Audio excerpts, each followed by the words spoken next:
All righty, let's take our Bibles this morning. Turn to Proverbs chapter 16, if you would, please. Proverbs chapter number 16. Let me throw this out to you. Sometimes you have no idea how badly a person may be hurting, and they may have a smile on their face, and you see them, and you really don't have any idea how the difficulty they may be going through. For this morning, for example, I'm crushed. I was standing up here getting a microphone ready, and Kenny was walking up, and I said, "Hey, Kenny, we're going to sing a duet this morning," and he just laughed. So you can imagine how I feel at this moment in time. Proverbs chapter number 16. Let's take a look here. Going to finish out this chapter, and again, boy, this is such a rich passage. I've been waiting really for a long time to be skipping verses because we've already dealt with them, but I keep finding more and more things that I want to share with you, things that are going to help in just everyday living, and there are just so many rich things in this passage this morning. Beginning at verse 23, the Bible there says, "The heart of the wise teacheth his mouth, and addeth learning to his lips. Pleasant words are as an honeycomb, sweet to the soul and health to the bones. There is a way that seemeth right unto a man, but the end thereof are the ways of death. He that laboureth for himself, for his mouth craveth it of him. An ungodly man diggeth up evil, and in his lips there is a burning fire. A froward man soweth strife, and a whisper separateth chief friends. A violent man enticeth his neighbor, and leadeth him into the way that is not good. He shutteth his eyes to devise froward things, moving his lips he bringeth evil to pass. The hoary head is a crown of glory, if it be found in the way of righteousness. He that is slow to anger is better than the mighty, and he that ruleth his spirit than he that taketh a city. The lot is cast into the lap, but the whole disposing thereof is of the Lord." This passage is going to bring forth some things. I think that we've kind of touched upon these things as we read this, and I think that on some of them, I think we've walked away with the wrong impression. So I think this will be a very, very helpful and beneficial message this morning. I want to bring a message on the subject, God's Peephole. Back in the days of Prohibition, the bootleg whiskey establishments used peepholes in their doors, not only to see whether or not the police was on the other side, but they also existed so that anybody wanting in could give that secret password. They used to have a sliding door that covered up the hole, and the person guarding the door, when they heard a knock, if it was a prospective customer, that customer had to give the password. But the hole was big enough so that the person could whisper the password because they didn't want anybody else to hear it. And that's why they called these places speakeasies. Shh. It's a secret. Back in colonial days, big mansions would have peepholes, not just at the front door, but especially they would have them on certain particular doors, and the reason was so that the servants could look through the peephole and see if the master or the owner of the house was ready for the next course or was through eating, and they could then go in right on time and remove the plates. If you've ever stayed in a motel room, back in the 70s, they started this thing in the motel rooms, and that was basically putting a peephole in every door so that if you heard a noise outside, middle of the night, or there was an unexpected knock, then you could look through the peephole, know whether or not to open the door, it's safe for that, or you could kind of see what's going on. And I read an interesting article for those of you that do stay in motels. It was the security measures that you can take. One thing is, if you can look out of a peephole, somebody can also look in through the peephole. And they recommend taking some tissue and closing up that peephole so that there's not any peeping toms outside. It's for this last reason, this idea of security, to make a person feel safer in that motel room, that God has devised His own peephole. And the idea is, in a motel room, you're in a safe environment and you can look outside and see if there's any danger lurking, but you don't have to go outside. And God is using this passage this morning to help us in a very safe Christian environment to look out into the world and see some things that are not good,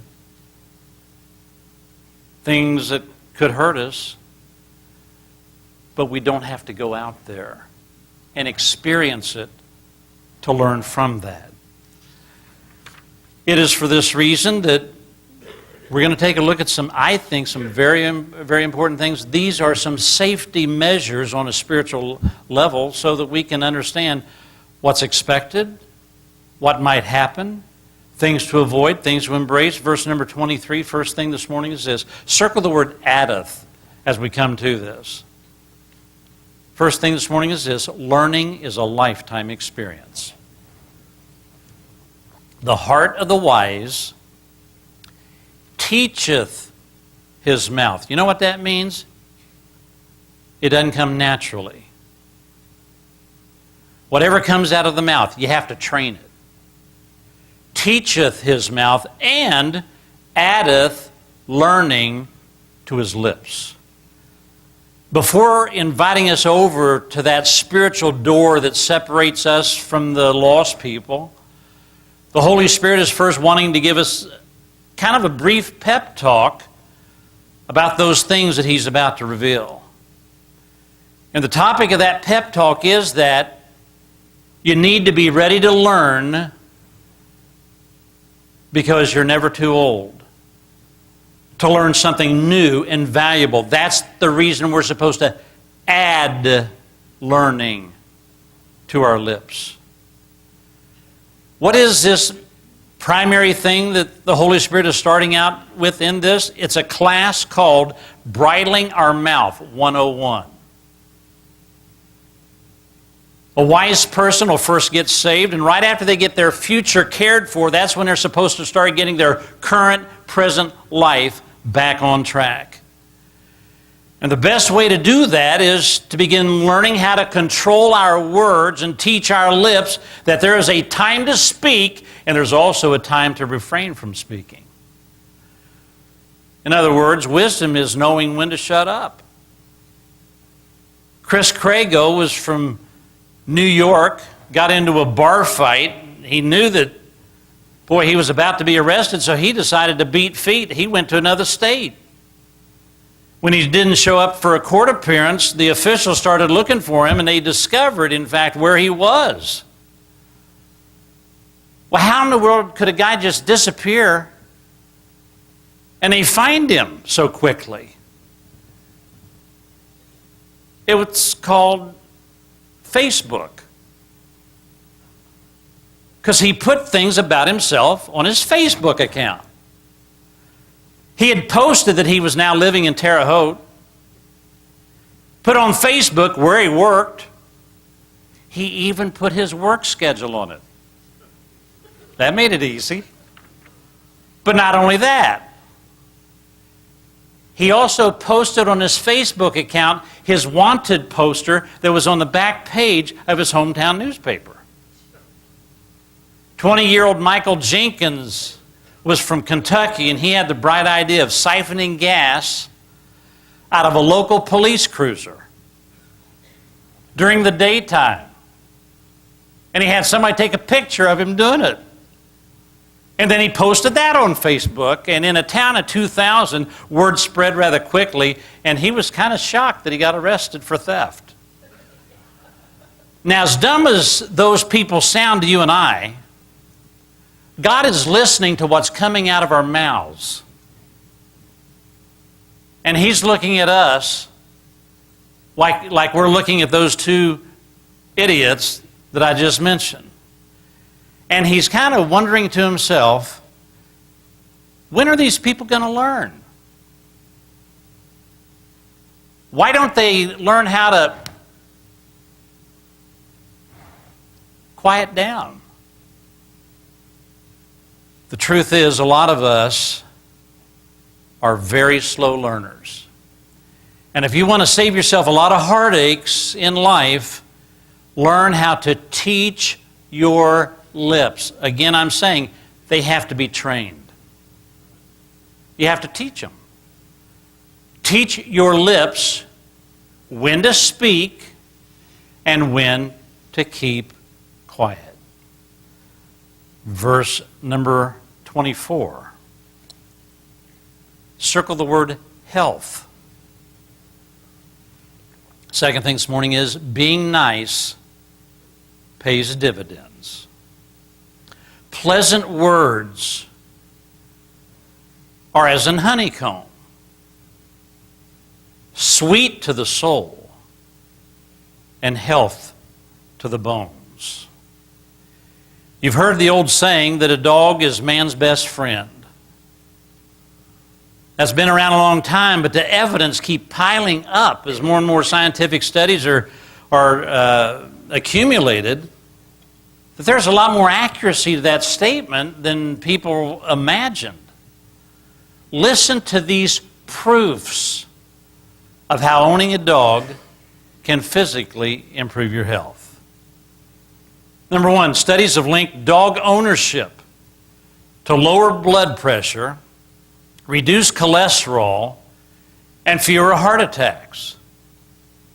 Number two, it's recommended that adults get 2.5 hours of moderate exercise every week. With dog owners are much more prone to get that accomplished in their life. In fact, dog owners tend to weigh less, have fewer physical limitations, and they go to the doctor fewer times.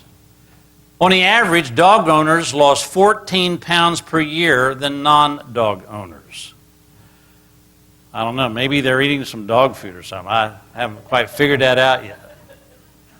Number three, it improves a person's social life. 40% of dog owners tend to interact with people easier, and typically somebody says something about their dog, and then all of a sudden, and they start talking about pulling out the family album of, here's when it was a puppy, and here's, they're proud of their dog. Number four, dogs can serve for in-home therapy to reduce stress. And it's proven that a dog that you get along with, a dog will increase the levels of dopamine and serotonin, which are drugs that are released by the brain, and they make a person feel better. So what does all that mean? It means that when you have a pet that you love and you're affectionate with, you tend to speak to that dog with pleasant words. And it is the pleasant words that improves our physical well-being and health. Now, I feel obligated to add a couple of footnotes. Footnote number one, there are 86,000 serious falls in the home caused by pets, and dogs cause 88% of them. If you work at treating people nice as a dog, instead of, you don't have to run out and buy a dog. Just start treating people as nice as you treat your dog. And the advantage of that is you get a skip getting a pooper scooper and dog food. There are some advantages. Verse number 25. Third thing this morning is this. Circle the word seemeth in verse 25. Number three is this. Confidence is not always a good thing. Confidence is not always a good thing. Verse 25. There is a way that seemeth right unto a man, but the end thereof are the ways of death. It seems like every generation that comes along is going to have to face a new theory on child rearing. Now that is not true back in the 1800s and back. They had it down. I think that nowadays we'd call it old school. Old school had it right. The problem is with the new school. Let me throw out some theories that exist for raising kids. The first one's called the authoritative style. That's where mom and dad create and set extremely high demanding goals for their kids. I mean, they're way up here. And those kids are pushed and pushed and pushed to reach those goals. And one of the primary goals of success is maturity. I know that my kid's only 12, but boy, they act like they're 20. I've seen it. And what happens is, mom and dad, by creating these improper goals for a young person, end up causing that young person to skip their adolescence altogether. They're not allowed to be a kid. Not allowed to be a teenager. They got to talk like adults. Something is wrong. Let me share something with you. Something is wrong when you have a child and that child feels more comfortable interacting with adults than other children. I've seen it. There's something wrong when a teenager cannot even get along with other teenagers because they just have to interact with adults. Now, there are some people who are impressed by that. It's not scriptural. I think this is a horrible style of raising kids. A second style of raising children is called the authoritarian style, and this is where parents put the emphasis on obedience. Obey the rules. Whether you understand them or not, whether you like them or not. Rules exist for a reason. Don't question them. Just learn how to obey. A third style is called the permissive style. The permissive style is where mom and dad, they don't want to hurt their child's feelings because they're not parents any longer. They've become friends. And that dictates everything. Hey, buddy, what do you want to do today? Parents are parents. Friendship comes later. Number 4 is called the narcissistic style. This is the parent who is so selfish that they raise their child to cling to them, and the older that they get, they still cling to them. They don't want to lose them. They don't want to give them up to anybody. They're jealous when that child becomes an adult. They're jealous of who they're dating, who they're about to get engaged to. They don't want that to happen. And the last one is the over-parenting style. This is where the helicopter moms hang out. Hover over little Junior 24/7. If little Junior gets in trouble at school, helicopter mom flies down there and they take care of that problem because they're the problem solver for their kid. And the problem is the kid never learns how to deal with life. The article that I read, it was hilarious. It was going over the different things, and it was really bashing the style that talked about, teach them obedience, and whether you like it or not, they need to obey the rules and follow them. And they were bashing that, and then at the end of the article it said, well, actually, that is the best leadership style. It's been proven. Obeying. Follow the rules. What do all of those other bad styles of parenting have in common? Basically this: confidence. This over-the-top parenting focuses more than anything else on building confidence. You see, we want to make little Johnny or Betty feel like a winner, and so no matter how good or bad they are, they're always a winner. We're going to remove that losing thing from their life. They're never going to taste what losing feels like because my child is always a winner. And so let's go ahead and raise them, telling them that they can do anything, they can be anything, and that they're a winner. And so let's put them in a ball game over here where they don't keep score. There's no winners or losers. Because we want to remove that losing aspect from their life. Do you know what the two biggest problems are with most of these parenting styles? And here's the problem.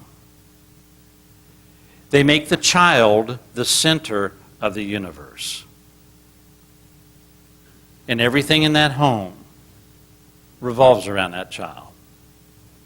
One of the biggest mistakes that new moms make is that child is the center of attention, whereas the husband should be, on a human level. And so that child becomes everything. And the wife ceases to be a wife because now she's a full-time mother. There's no room for dad in there. That creates a lot of problems. And they also give a very false sense of confidence, which leads both parent and child to feel like they're on the right path. I mean, this is how everybody's doing it now. This is the current fad. This is the theory. This is what professionals and experts have come down to say, this is the right way to raise kids.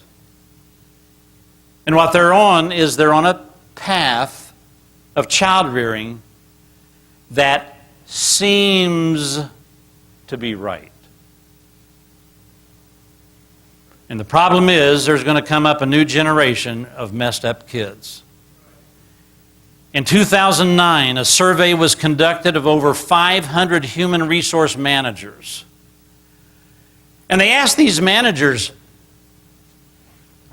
how do you view, these are the headhunters, the people that are hiring people for corporations, and I asked them and said, how do you view the most recent batch of college graduates? Because these human resource managers, they're interviewing them. They're trying to place them in jobs and positions.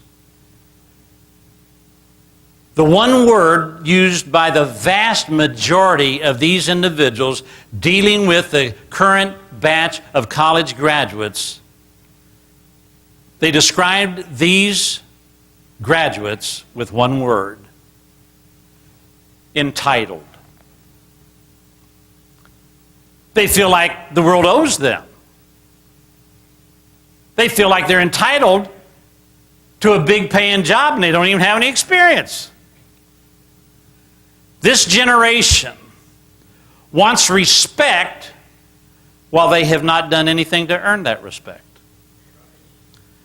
The second description that has been tagged on that batch of college graduates with such a strong level of confidence in themselves that it borders on arrogance. Oh, and by the way, do you know who most of the people are that's going to be hiring that group of people? Old school bosses. And they don't like what they see. So how did an entire generation of young people arrive at such a place? It came about because moms and dads chose to raise an entire generation along a path that seemed to be right. And unfortunately, now their kids are going to have to suffer the consequences. Verse 26. Socialism is not scriptural. Now this may seem kind of like an odd thing, but we just went through an election where a socialist was running. And he was gathering a lot of attention. He was hitting out of the park at times, doing better than Hillary. Verse 26 says, "He that laboreth laboreth for himself, for his mouth craveth it of him.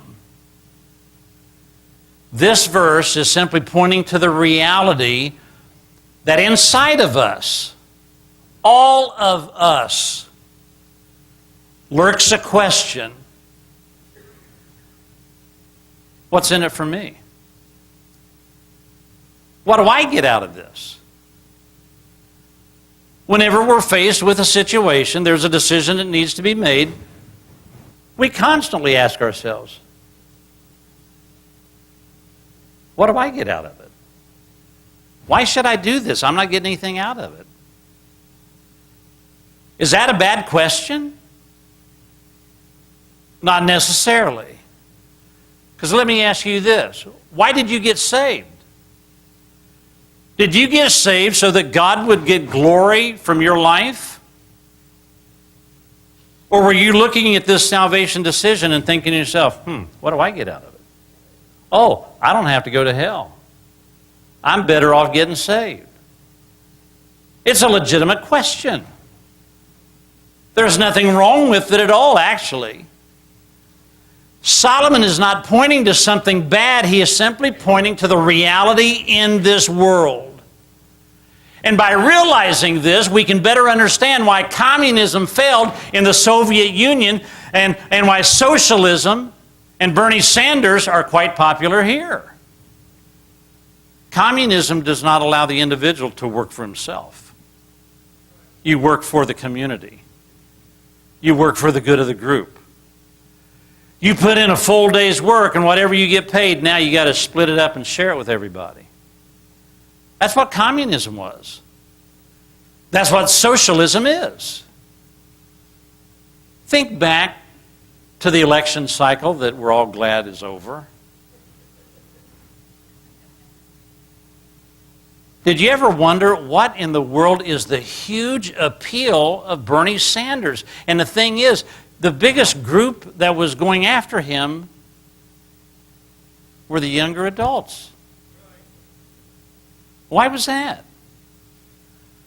Why was the millennial generation chasing so hard after Bernie Sanders? One reason of many is because he was willing to give them a free college education.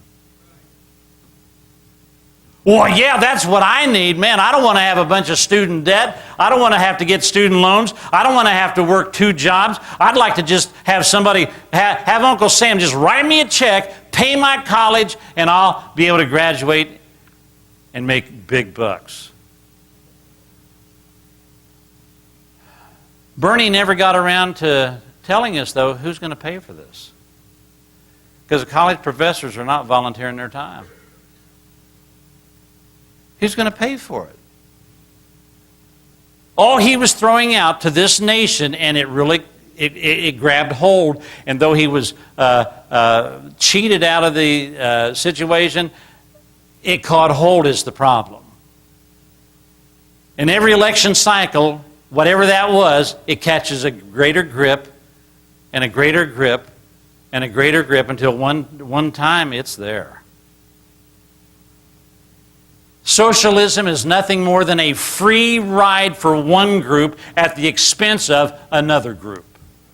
And the problem that is taking place in this nation is that free ride group is getting bigger and bigger and bigger. And the folks that have a job and can pay taxes is getting smaller and smaller and smaller. Verse 27.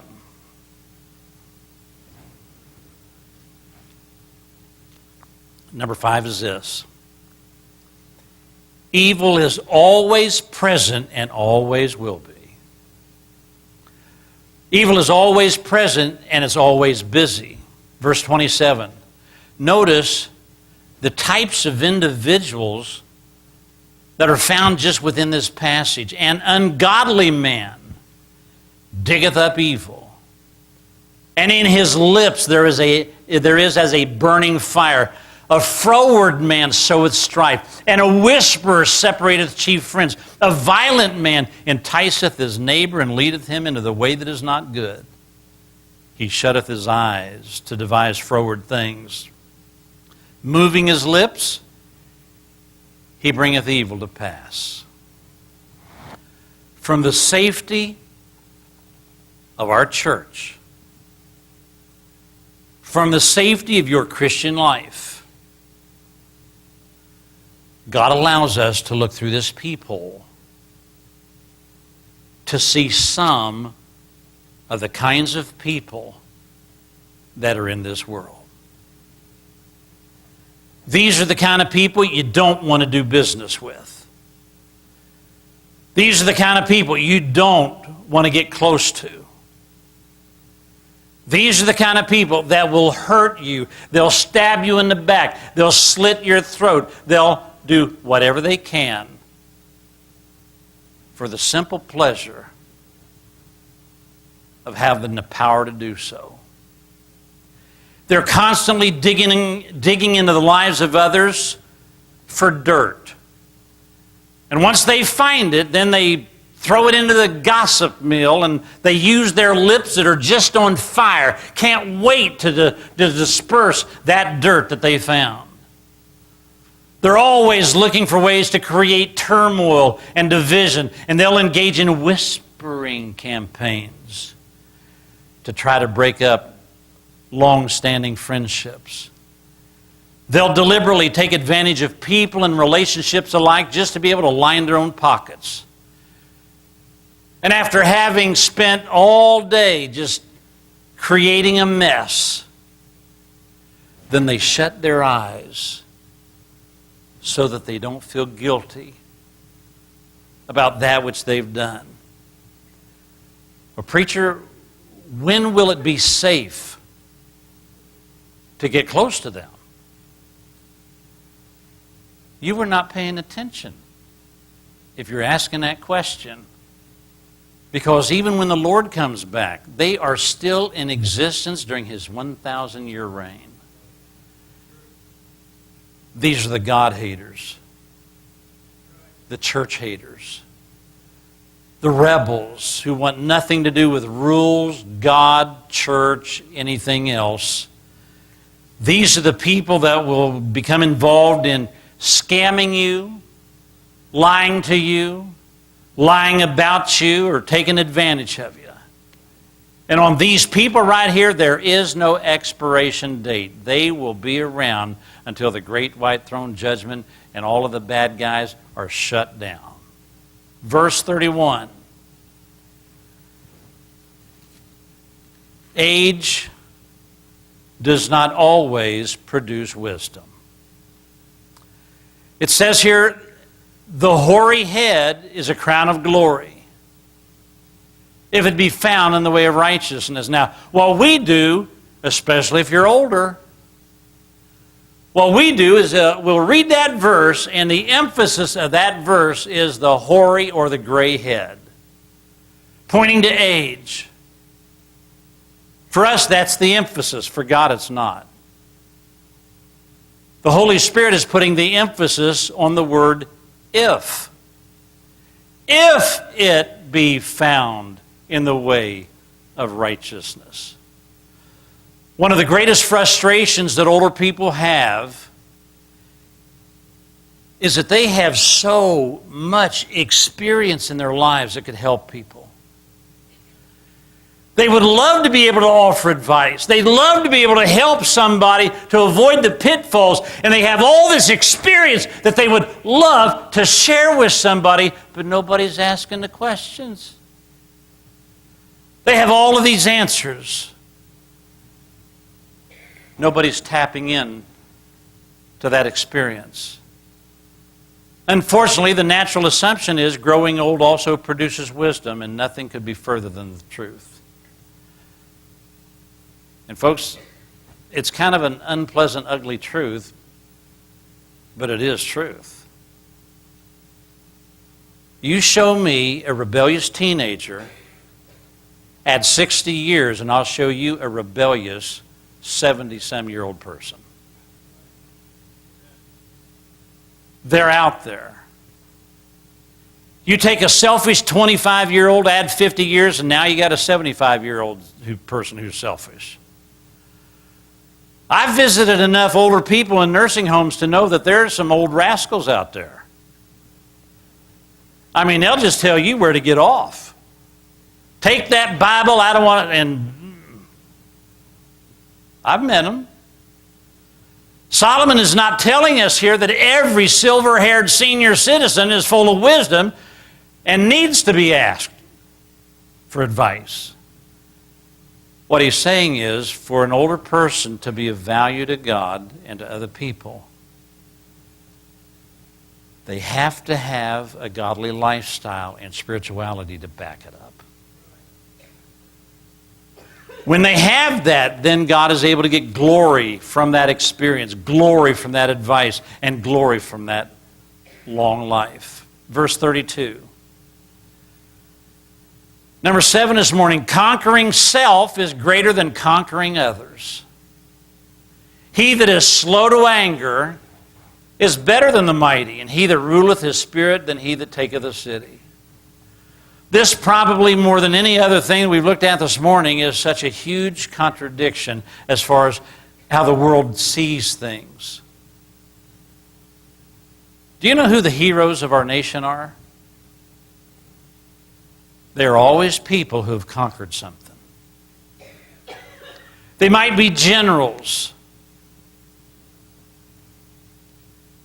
Douglas MacArthur. They might be presidents, like Abraham Lincoln. They might be soldiers, Medal of Honor recipients. They might be politicians. Inventors like Thomas Edison, business leaders like Bill Gates. They conquered the area of knowledge. And yet Solomon is here telling us that you got it all wrong. They're not the heroes. He's telling us a city can be taken and the conqueror can be given a parade. The conqueror can have streets named after that individual. But that's not who the hero is. The hero is that person who has conquered his own spirit. They've conquered greed. And how would you ever know that they did? God does. They've conquered lust. But there is no monument for that. They've conquered pride. But who in the world will ever know? God is looking at our lives. And He's telling us this. You don't have to have a street named after you. You don't have to have a big parade. Nobody but a handful of people may ever know who you were. You'll live and die. But the parade is in heaven. And I know your name.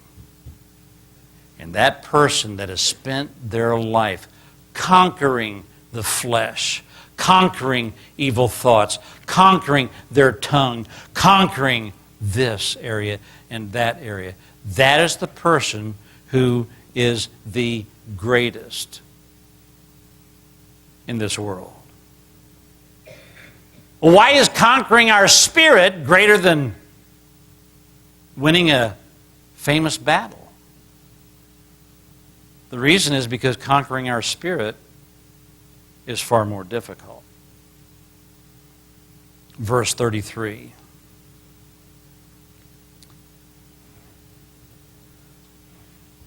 God is greater than a roll of the dice. The lot is cast into the lap, but the whole disposing thereof is of the Lord. People this morning love to put their trust in chance. Have you ever known of an individual that would flip a coin to make a decision? I think that's how they start ball games, isn't it? They flip a coin to decide. Or they roll the dice to see whether they can double their money or lose it all. Or they spin a dial to see what the future might hold. Or they read an astrology chart to get their advice for that day. Or they open a fortune cookie to read what lottery number to choose. And while the lost people are doing those things, unfortunately, Christians have come up with their own way of doing the same thing. A person has to make a decision.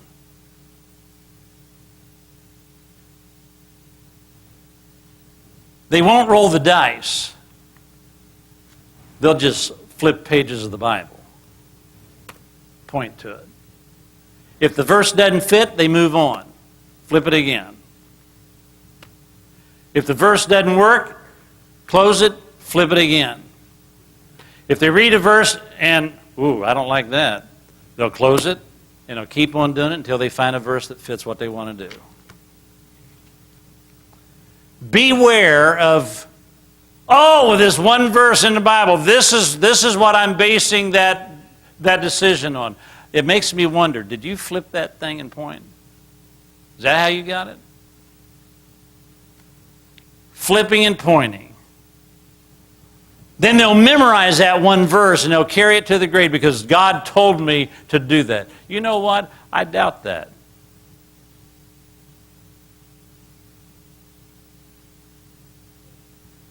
Turn, if you would, Acts chapter 1, verse 23. This is the last place we'll turn to. But let me show you how the best of people in the world did the same thing. There's nothing new under the sun. The disciples did this.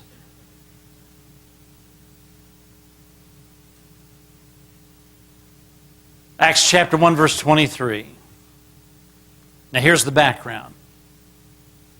Judas has hung himself. The disciples are in a quandary. What are we going to do? We got to have 12. We got to pick one. Let's hurry up. Verse 23, and they appointed two, Joseph called Barsabas, who was surnamed Justus, and Matthias. And they prayed and said, Thou, Lord, which knowest the hearts of all men, show whether of these two thou hast chosen, that he may take part of this ministry and apostleship from which Judas by transgression fell, that he might go to his own place. And they gave forth their lots. They rolled the dice. And the lot fell upon Matthias, and he was numbered with the 11 apostles.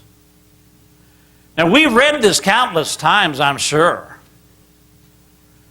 And we recall how Judas hung himself. There's a vacancy. And one of the first things we got to do is we got to take care of that. There's a need over here. We got to immediately take care of that need. So they wanted to replace him. They looked around, found two good men. There is no question that these were two good men. And they brought these two men, presented them before God, and say, okay, God, we'll leave the choice up to you. Which of these two do you want to be an apostle?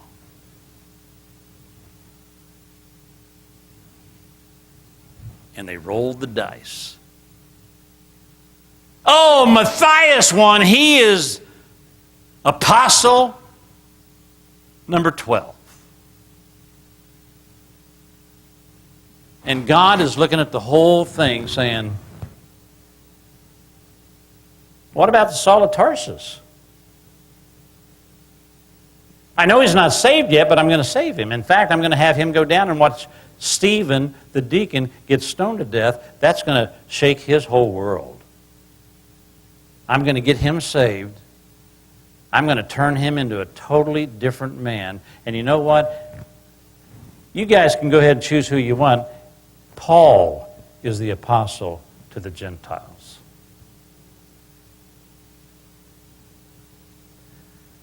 We need to be careful When we decide to intrude into God's business because He's got something far better on His shelf.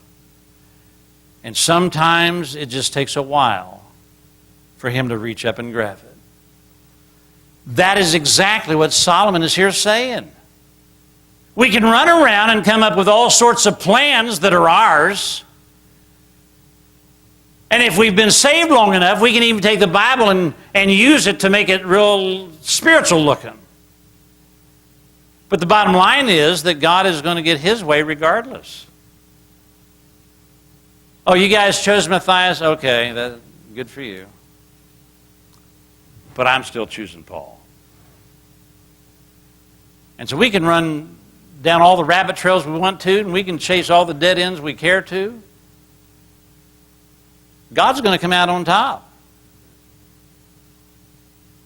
And it boils down to this.